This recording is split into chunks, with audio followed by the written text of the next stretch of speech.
Dah penat buat macam-macam bisnes tapi hasilnya tetap tak ada. Korang dah habiskan modal beribu-ringgit, usaha dah siang malam tapi hasilnya tetap tak ke mana. Sebelum tu macam biasa, bersahabat dulu dengan Kak Fakia, tekan tambah tu, boleh like dan share video ni dekat kawan-kawan korang dan komen saya nak untung besar. Kak Fakia faham sangat-sangat perasaan korang. Bukan salah korang. Kak Fakia tahu korang sangat-sangat rajin.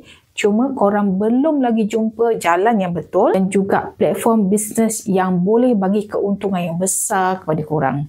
Sekarang ni bayangkan ada satu peluang depan mata korang ni, korang boleh buat daripada rumah saja, tak perlu modal besar, tak payah cari orang, tak perlu buat live, tak perlu ketuk pintu rumah orang, tak perlu post barang. Cuma guna satu apps je, kita bagi secara percuma atas nama korang sendiri dan dengan guna apps tu, income korang boleh masuk daripada dalam dan juga luar negara.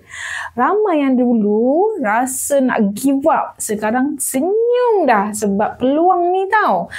Kalau korang betul-betul nak ubah hidup korang, pergi tekan tudung kuning Kak Fakia tu, bawah tu ada link isi maklumat dan Kak Fakia akan tunjukkan jalannya. Ikhlaskan hati, rezeki menanti.